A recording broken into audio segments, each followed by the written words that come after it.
Um, Topic for this, it's a really hard one because I don't know how to discuss it without feeling icky in many, many ways. Because this week, of course, it was announced that Wimbledon will be banning Russian and Belarusian athletes from Wimbledon this year. That's both wheelchair tennis players, youth tennis players, and senior professional tennis players.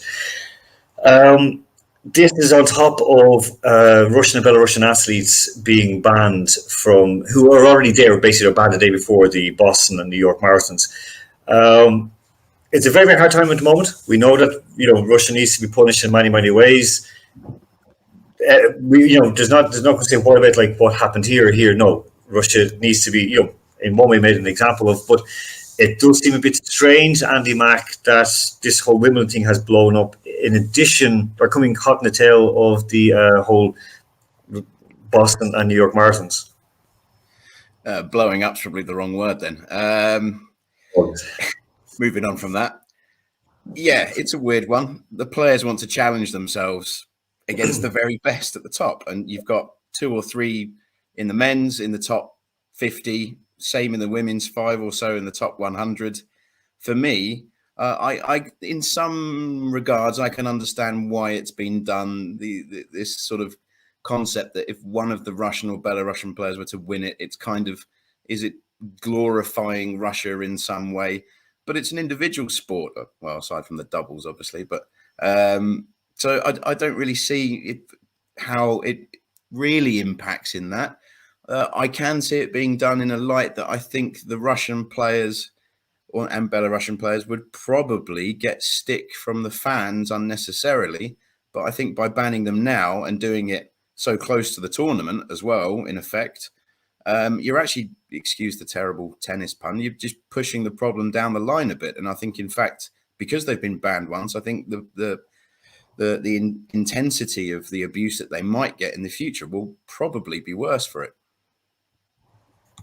Iseult, is that going to make it worse for these players? Because, of course, it's not just Russians, it's Belarusians as well. And, we got the world number 4, Sabalenka, as well. And there's an awful lot going on this. I think Andy made a very good point there. He's like, are we pushing this? And again, I'm stealing his pun, pushing it down the line. Are we making it worse for the players in the future? And I think that's actually a potential real consequence that needs to be looked at. I think the sanctioning is important. I think sports as a whole has to show parity. So if other sports are doing it to an extent, they're all jumping on the one bandwagon and saying, well, look, as you rightly put it, they've been banned from the Boston Marathon. Okay, so Wimbledon, we have to do something. But by banning athletes without giving them an opportunity to basically let their position be publicly known if they want to do so, I'm not saying they have to, but if they want to make their position publicly known on how they feel about things, then if they say, right, we're opposed to this, they're very vocal on the issue, then why should they automatically be banned? Because the implication by banning them, if they have a different view, is that they must be pro. So by virtue of the fact they're not given the opportunity to have a voice, we complain and we decry when athletes don't use their platforms. And right now, a lot of sporting organizations are taking away that opportunity. You're robbing them of the chance to say, actually, this is how I feel about something, because you're just putting in a universal ban. I think there needs to be a bit more of a look at how things are being done. From look at a player's record, look at what they're saying, give them the opportunity. If they don't want to speak out or do anything like that, then that's fine. But you have to look at the overall circumstances of the individual. Andrew Rublev, the Russian top player, he immediately wrote on a camera, I think he was in Qatar, he won, or maybe Dubai, and he wrote no to war. Yeah, Dubai. This is immediate, like literally a couple of days after everything began. He's banned. So, they went from saying they need to make a statement and disassociate themselves and so on. But when we see other countries, for example, the first person out there. He was out of all the athletes globally. He was in all athletes. Group of them. All athletes. Russian, etc. I mean, we discussed this on the radio, like the likes of Fyodor Smolov and so many like really influential athletes, footballers, actors, actresses. They immediately came, look, just stop, and they're no to war, no to war. So they were immediately upfront with it, but yet they're still being punished.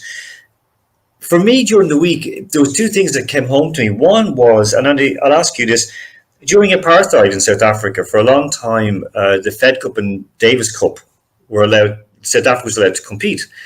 South African players never were barred from world tennis. In fact, they were winning Wimbledon titles in doubles and mixed doubles through Macmillan and Kevin Curran. They were still allowed to compete. That was apartheid. And then step on a few years, look, say 2003, especially okay, let's go back to 1990, when America went to war in Iraq, against Iraq, well, because of the invasion of Kuwait. And everybody, including the WWF, or the World Wrestling Federation, they were pumping it up. They pumped out absolutely hatred towards anyone who didn't agree with them. And even now, athletes stand up and say, yeah, go America, go America. Is it a double standard, or is it just a kind of, basically, we can't think about more than one thing at one time? For me, I think this is really dangerous.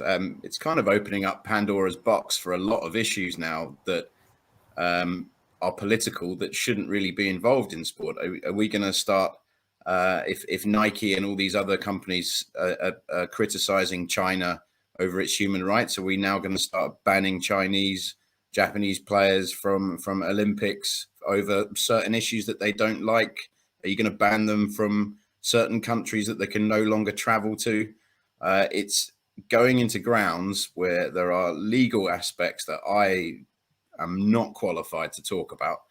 But in terms of just the image that it creates, it for me, it's quite dangerous, because you're talking about individual athletes' careers, young people, and now you've got governments and associations taking decisions, and like Iseult said, on their behalf, without giving them an opportunity to put their own opinion across.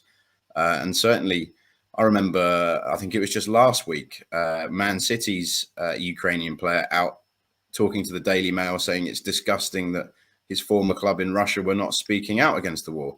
But he's also quick to forget that many players at the beginning did speak out against it. Are they expected to keep doing it every week? I'm not sure where the standards are for that. And yes, Wimbledon, I think, might well have set a precedent going forward, where now, if it's decided, whichever host countries got the Olympics, football, you name it, major tournaments, are they now going to be dictating which countries and which nationalities can actually participate? Well, let's put it this way, and I'll step back to last year and the year before, 2020. Black Lives Matter. If you didn't take a knee, you're a racist. Even if you said, the way the behavior of the US police, or police in general, is terrible. I fully support that all people are equal under the eyes of God, but I'm not going to take a knee simply because I don't think it's right. But Iseult, if you say that, you're a racist right away. The implication is, by not doing something, you obviously must be the opposite. And I think there is a bigger issue here that I think maybe we haven't touched on to an extent. It's that there's a difference between banning Russian federations, so saying we're not going to have them compete in an Olympics. We are taking the country out and taking individual athletes out. There is a big difference. So, because they are representing themselves essentially in these competitions, they're not representing Russia. So when you have Andy Murray's a bad example, because he goes from being Scottish to British depending on how he's doing. But when you have an athlete competing, so Serena Williams, when she competes at a tournament like Wimbledon, she's American, but she's Serena Williams first. When you compete at something like the Olympics, you're American. So your nationality should go out the window when it comes down to these competitions, such as Wimbledon, such as like any of the golf tournaments, because you are there competing as an individual. And I think that needs to be factored in. You also have to remember Russian players who are playing in sports outside of Russia with teams.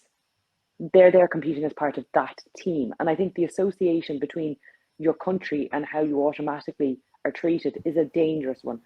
Also, let's not forget, we have a World Cup going to Qatar. We can't start to say we have strong feelings and a moral compass as sports governing bodies when that's where you're going this year. We'll wrap this up now, because, of course, we saw, because we discussed this before, the whole relationship, as you mentioned, with China and Nike. And when the NBA, when coaches, Steve Kerr, for example, and players were like, this is, what's happening to the Uyghurs, for example, in China is wrong. immediately China said, we're not going to broadcast NBA games anymore, and you lose a couple of $1 billion. And players, the likes of LeBron James, who loves a good social issue, they just went, no, we have no problem with the Chinese. So Iseult, on that, I'll see if you can go finish off with Andy. On that, is it fair that Russian athletes are being stigmatized like this? And do you think that this could actually extend out? Because as Andy said, it could be, he says, well, this could be coming to you next, because Irish people had this before, as when we were terrorists. We had Arabs being, out and out terrorists after 2001. Now it's the Russians. Whose turn is it next? Well, more importantly, the stigma doesn't go away. No one has suddenly looked around and gone, like after 9/11, they haven't suddenly gone, actually, we've labelled one group in society incorrectly. We've gone, well, this cohort came from that faith, so they must all be bad. The Irish stigma, that didn't go away, probably still hasn't in certain areas in the UK in particular. Certain expressions and words are used. So what happens now doesn't just impact this generation of athletes, it impacts like the next generations to come of Russians, full stop. But I think we need to be very careful with when we instantly assume that because of someone's nationality, they have a particular view, because that's not how the world works. No. I mean, it's spot on. I mean, I go back again to wrestling is a great bellwether for this, especially American wrestling, WWF, now WWE.